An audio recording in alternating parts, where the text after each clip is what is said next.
Ya. Bang, bisa dijelaskan Bang, kedatangan hari ini apa sih Bang?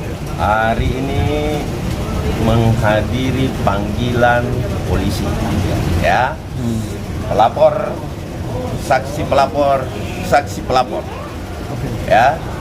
Jadi kami datang, advokat public defender datang memenuhi panggilan polisi, ya, untuk Roy Suryo CS, ya.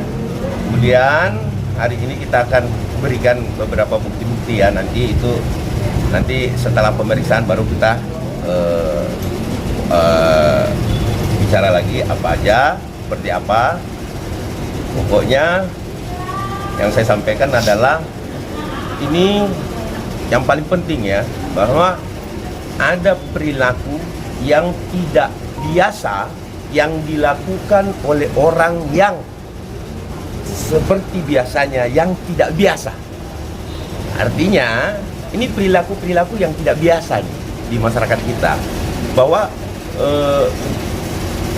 pencemaran, hujatan, dan yang paling penting ini ada unsur dia mengungkap data pribadi orang, ya.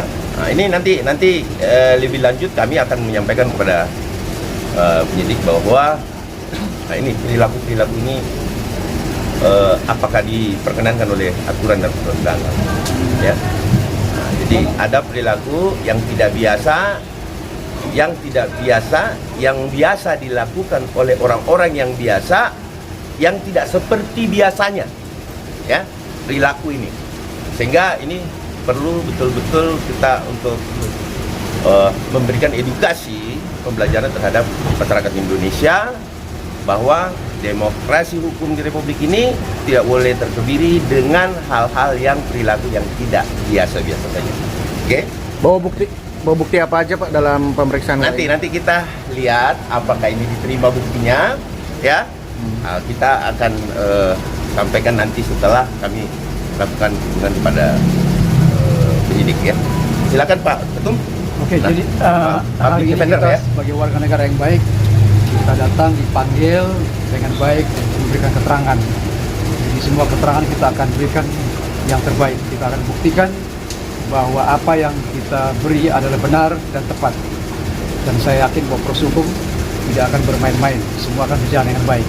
Jadi tolong kawali, kita sama-sama kawali apa yang kita laporkan. Semua akan berjalan dengan baik. Kita yakin itu karena semuanya sudah disetting begitu rapi sehingga hari ini hari yang terbaik untuk kita buktikan secara hukum. Terima kasih. Masalah apa aja sih Pak? Kalau yang Jangan Pak. Oke, karena saya yang melaporkan, ya, mewakili organisasi saya, ya. Yang jelas yang advokat public defender, yang jelas yang kami laporkan ini adalah delik umum atau biasanya umumnya disebut delik murni. Delik murni. Ya, yang mana, ya kan? Apabila terjadi suatu peristiwa pidana, maka bukan korban dia boleh melaporkan. Contoh pembunuhan. Ya, kalau pembunuhan kan kalau kalian lihat di depan situ ada pembunuhan kan kalian boleh laporkan, betul tidak? Ya, jadi itu deliknya. Jadi jelas ini perlu teman-teman pahamin bahwa yang dilaporkan oleh Pak Jokowi di Polda Metro Jaya itu adalah delik aduannya. Yang kami laporkan adalah delik murninya. Ya. Pasal yang kami terapkan di sini adalah pasal 160, penghasutan. Itu jelas, ya. Oke, kenapa kami duga ada penghasutan? Karena si RS itu seolah-olah meyakinkan masyarakat bahwa itu adalah produk palsu. Itu intinya, ya kan? Itu intinya, ya. Yang kemudian kami contohkan lagi kepada pasal 28 ayat 2, mempublikasi melalui media, oke, media online, ya, YouTube ataupun yang lain-lain, ya. Kemudian nanti kami lihat dalam pemeriksaan, pastinya kami akan menambahkan pasalnya, ya. Nah, tapi pasal itu kami belum bisa sampaikan sekarang, ya. Kami belum bisa sampaikan karena nanti pada saat pemeriksaan aja. Nah, pada saat pemeriksaan kita akan lihat memang apabila ada terkait terhadap unsur yang nanti kami mau nambahkan pasalnya, maka kami akan tambahkan. Oke? Ada yang mau ditanyakan? Silakan teman-teman. Intinya bahwa pasal yang kita terapkan adalah pasal-pasal yang memang delik murni, ya, absolute offenses, ya, absolute offenses. Jadi berbeda antara kuasa hukum Pak Jokowi dengan kami, advokat public defender, kita menerapkan pasal yang pastinya absolute offenses. Ya, itu untuk penambahan pasalnya, itu bocorannya ya.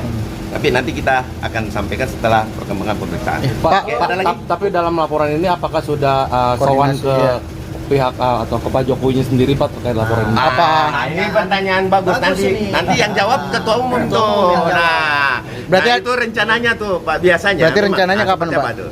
Bertemu Pak Jokowi. Kita akan berkunjung kepada korban. Jadi kita akan langsung Agak keras, ke, Pak. ke Solo nanti. Ya.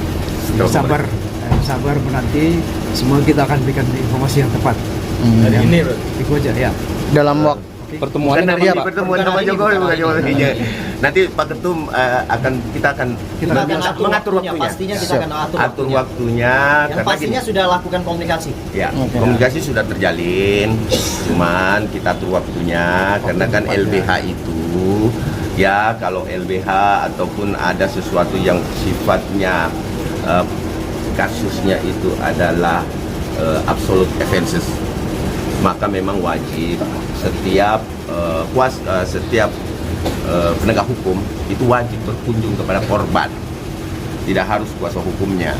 Ya, ada lagi yang perlu ditanyakan? Ada berapa item bukti yang akan mau diserahkan? Kemarin sekitar 16, nanti kita lihat ya apa yang itu ya, berapa banyak yang diterima. 16 terus ada 9 video Ya. yang kami anggap itu masuk dalam tindak delik murni ya, atau absolute offenses ya. Bang Ade tadi disebutkan kan tidak biasa-biasa saja. Ya.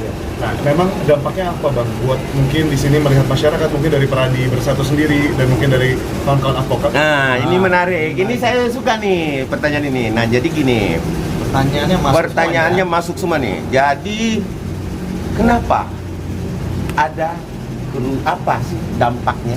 Dampaknya adalah hari ini saya menjadi ragu sebagai warga negara Republik Indonesia terhadap keaslian ijazah Jokowi.